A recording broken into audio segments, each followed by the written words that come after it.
Welcome back. ಮುಂದಿನ updates ನೊಂದಿಗೆ ಹಾಗೆ ನನ್ನ ಸಹೋದ್ಯೋಗಿ ರೂಪಾಚಂದ್ರು ಕೂಡ ಜಾಯಿನ್ ಆಗಿದ್ದಾರೆ. ಅದರ ಜೊತೆಗೆ ಮೊದಲ ಸುದ್ದಿಯನ್ನ ಗಮನಿಸ್ತಾ ಹೋಗೋದಾದ್ರೆ, ಈಗಾಗಲೇ ಅಧಿವೇಶನ ನಡೀತಾ ಇದೆ. ಅಧಿವೇಶನದಲ್ಲಿ ಸದ್ದು ಗದ್ದಲ ಎಲ್ಲವೂ ಕೂಡ ನಡೀತಾ ಇರೋದು ಈ ಅಬಕಾರಿ ಇಲಾಖೆಯಲ್ಲಿ ನಡೆದಿದೆ ಅಂತ ಹೇಳಲಾಗ್ತಾ ಇರುವಂತಹ ಬ್ರಹ್ಮಾಂಡ ಭ್ರಷ್ಟಾಚಾರ.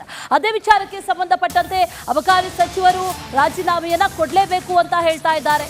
ವಿಧಾನಸಭೆಯಲ್ಲಿ ಸದನದಲ್ಲಿ ಕೋಟಿ ಲೂಟಿಯಾಗಿದೆ ಅನ್ನುವಂಥ ಮಾತು, ಅದರ ಜೊತೆಯಲ್ಲಿ ರಾಜೀನಾಮೆ ಕೊಡಲೇಬೇಕು ಅನ್ನುವಂಥ ಬಿಗಿಪಟ್ಟು. ದೋಸ್ತಿ ಶಾಸಕರಿಂದ ವಿಧಾನಸಭೆಯಲ್ಲಿ ಧರಣಿಯನ್ನ ಮಾಡಲಾಗ್ತಾ ಇದೆ. ಬಿಜೆಪಿ ಜೆಡಿಎಸ್ ವಿರುದ್ಧ. ಬಿಜೆಪಿ ಹಾಗೆ ಜೆಡಿಎಸ್ ಶಾಸಕರು ಈಗ ಧರಣಿಯನ್ನ ಮಾಡ್ತಾ ಇರೋದು ವಿಧಾನಸಭೆ ಸದನದಲ್ಲಿ. ಕೋಟಿ ಲೂಟಿಯ ಕದನ.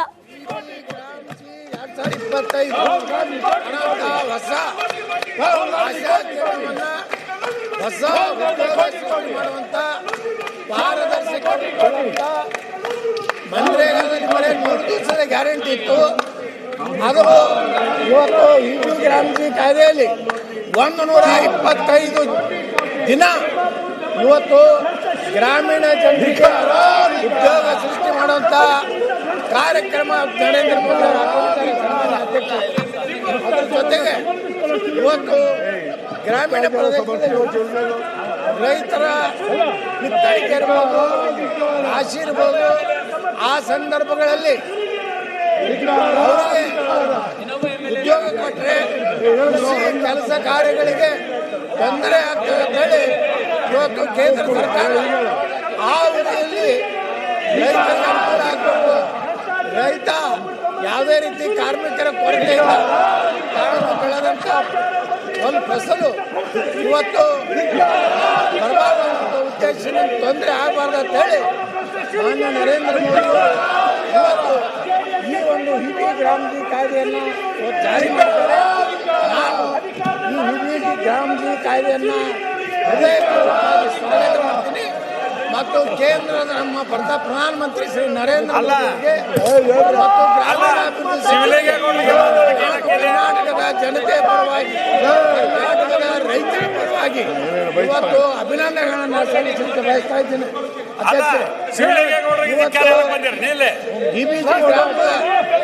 ಇವತ್ತು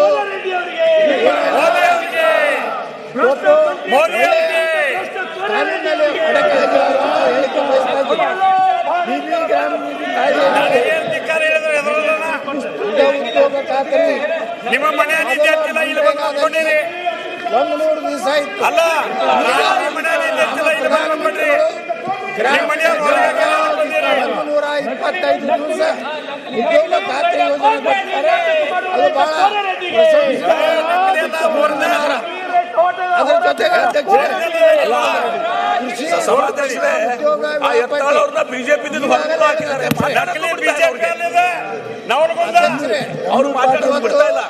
ಕೃಷಿ ರೈತರಿಗೆ ಬಹಳ ದೊಡ್ಡ ಅನುಕೂಲ ಆಗ್ತದೆ.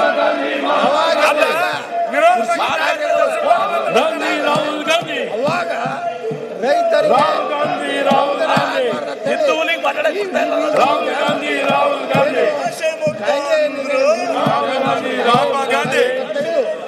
ರೈತರ ಗ್ರಾಮೀಣ ಜನತೆ ದೃಷ್ಟಿಯಿಂದ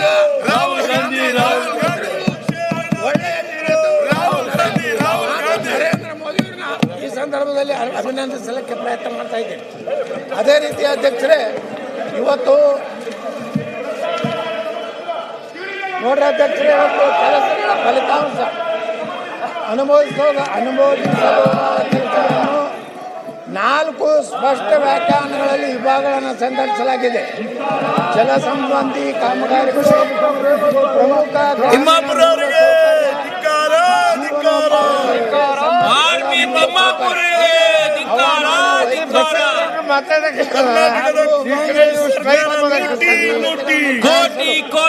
ವಿಶೇಷ ಕಾರ್ಯಗಳನ್ನು ಉದ್ಯೋಗ, ದೀರ್ಘಕಾಲೀನ ಗ್ರಾಮೀಣ ಉತ್ಪಾದಕತೆ ಮತ್ತು ಸ್ಥಿತಿಸ್ಥಾಪನೆ ಸಂಯೋಜಿತ ಆರಂಭವಾಗುವಂತಹ ಅಧ್ಯಕ್ಷರೇ, ಇವತ್ತು ಇಬಿಜಿ ಗ್ರಾಮ ಕಾಯ್ದೆಯಲ್ಲಿ 2025ರಲ್ಲಿ ಸ್ಥಿರವಾದಂತಹ ಆಸ್ತಿಗಳ ನಿರ್ಮಾಣಕ್ಕಾಗಿ ತಿಮ್ಮಾಪುರ ರಾಜೀನಾಮೆಯನ್ನ ನೀಡಲೇಬೇಕು ಅನ್ನುವಂಥದ್ದು ದೋಸ್ತಿ ನಾಯಕರ ಪಟ್ಟು. ಅದರ ಜೊತೆಯಲ್ಲಿ ಸಾವಿರಾರು ಕೋಟಿ ಲೂಟಿ ಆಗಿದೆ. ಹಾಗಾಗಿ ರಾಜೀನಾಮೆಯನ್ನ ಕೊಟ್ಟು ತನಿಖೆಯನ್ನ ಎದುರಿಸಬೇಕು. ಈ ಹಿಂದೆ ಅನೇಕ ಬಾರಿ ರಾಜೀನಾಮೆಯನ್ನ ಕೇಳಿದಂತ ಸಂದರ್ಭದಲ್ಲಿ ಕಾಂಗ್ರೆಸ್ ರಾಜೀನಾಮೆಯನ್ನ ಕೇಳಿದಂತ ಸಂದರ್ಭದಲ್ಲಿ ಯಾವ ನೈತಿಕತೆಯನ್ನ ತೋರಿಸಿದ್ರೋ ಅದೇ ನೈತಿಕತೆಯಿಂದ ಈಗಲೂ ಕೂಡ ರಾಜೀನಾಮೆಯನ್ನ ಕೊಡಬೇಕು ಅನ್ನುವಂಥ ಬಿಗಿಪಟ್ಟನ್ನ ಬಿಜೆಪಿ ನಾಯಕರು ಮಾಡ್ತಾ ಇದ್ದಾರೆ.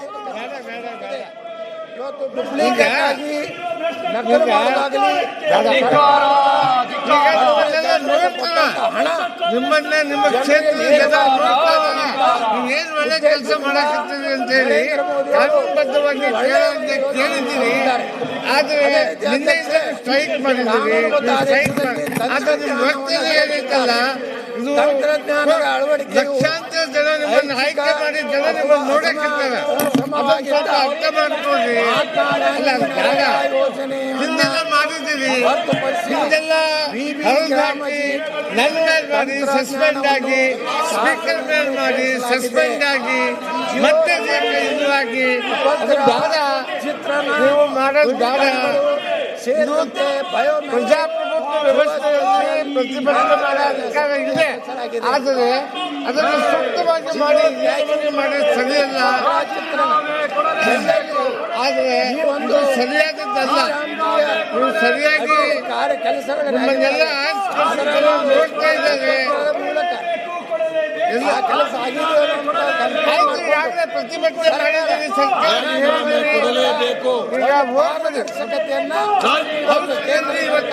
ಕೊನೆ ದಿನ ಇವತ್ತು ಹೌಸ್ ನಡೆಯೋದು. ದಯವಿಟ್ಟು ಎಲ್ಲರೂ ಸೀಟಿಗೆ ಹೋಗ್ರಿ. ನಿನ್ನೆಯಿಂದ ಮೊಬೈಲ್ ಅಹೋರಾತ್ರಿ ಸ್ಟ್ರೈಕ್ ಮಾಡಿದ್ದೀರಿ. ಪ್ರದೇಶದಲ್ಲಿ ಕೆಲಸ ನಡೀತಾ ಇದೆ ಅನ್ನೋದು ಬಸವನವರು ಮಾತಾಡಕ್ಕಿಂತ ನಿಮ್ಮ ಬಸವನವರು ಮಾತಾಡ್ತಿದಾರ ಅದನ್ನು ಕೇಳ್ತಾ ಇಲ್ಲ ನೀವು. ಮತ್ತೆ ಬಹಳ ದೊಡ್ಡ ಸವಾಲು ಇನ್ನು ಸಾಕು ಮಾಡಿ ಮಾತಾಡಕ್ಕೆ ಅವಕಾಶ ಕೊಡ್ತೇನೆ. ಕಾಲಮಿತಿಯೊಳಗೆ ವೇತನ ಪಾವತಿ ಬಚ್ಚೇಗೌಡರು ನೀವು ಮಾತಾಡ್ರಿ. ಕರ್ನಾಟಕದಲ್ಲಿ ಬಚ್ಚೇಗೌಡರು ಮಾತಾಡ್ರಿ.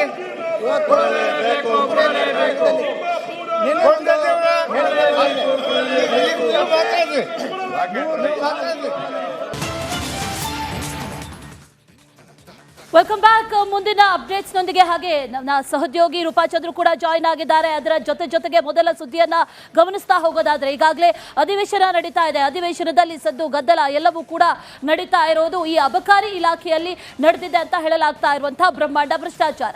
ಅದೇ ವಿಚಾರಕ್ಕೆ ಸಂಬಂಧಪಟ್ಟಂತೆ ಅಬಕಾರಿ ಸಚಿವರು ರಾಜೀನಾಮೆಯನ್ನ ಕೊಡಲೇಬೇಕು ಅಂತ ಹೇಳ್ತಾ ಇದ್ದಾರೆ.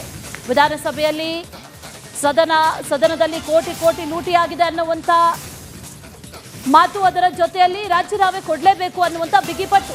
ದೋಸ್ತಿ ಶಾಸಕರಿಂದ ವಿಧಾನಸಭೆಯಲ್ಲಿ ಧರಣಿಯನ್ನ ಮಾಡಲಾಗ್ತಾ ಇದೆ. ಬಿಜೆಪಿ ಜೆಡಿಎಸ್ ವಿರುದ್ಧ. ಬಿಜೆಪಿ ಹಾಗೆ ಜೆಡಿಎಸ್ ಶಾಸಕರು ಈಗ ಧರಣಿಯನ್ನ ಮಾಡ್ತಾ ಇರೋದು ವಿಧಾನಸಭೆ ಸದನದಲ್ಲಿ. ಕೋಟಿ ಲೂಟಿಯ ಕದನ.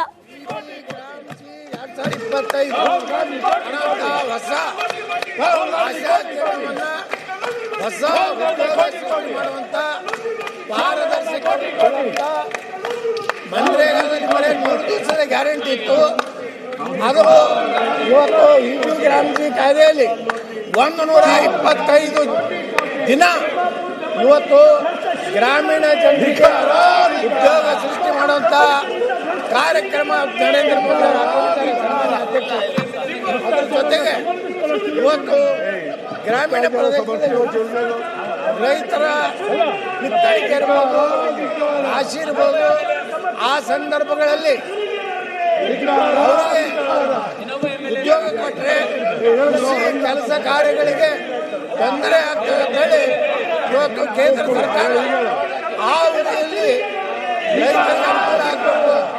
ರೈತ ಯಾವುದೇ ರೀತಿ ಕಾರ್ಮಿಕರ ಕೊರತೆ ಇಲ್ಲ, ಬೆಳೆದಂಥ ಒಂದು ಫಸಲು ಇವತ್ತು ಬರಬಾರ್ದಂಥ ಉದ್ದೇಶದಿಂದ ತೊಂದರೆ ಆಗಬಾರ್ದು ಅಂತ ಹೇಳಿ ಮಾನ್ಯ ನರೇಂದ್ರ ಮೋದಿ ಇವತ್ತು ಈ ಒಂದು ಹಿರಿಯ ಗ್ರಾಮಜಿ ಕಾಯ್ದೆಯನ್ನು ಜಾರಿ ಮಾಡಿದ್ದಾರೆ.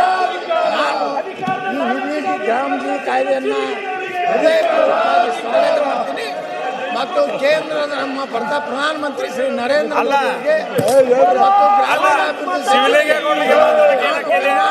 ಜನತೆಯ ಪರವಾಗಿ ಕರ್ನಾಟಕದ ರೈತರ ಪರವಾಗಿ ಇವತ್ತು ಅಭಿನಂದನೆಗಳನ್ನು ಸಲ್ಲಿಸಲಿಕ್ಕೆ ಬಯಸ್ತಾ ಇದ್ದೀನಿ.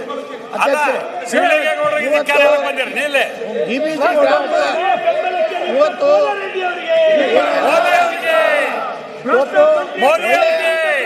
ಕಾನೂನಿನಲ್ಲಿ ಅಡಕೆ ಹೇಳಿಕೆ ಬಯಸ್ತಾ ಇದ್ದೀನಿ. DBC ಗ್ರಾಮ ಕಾಯ್ದೆ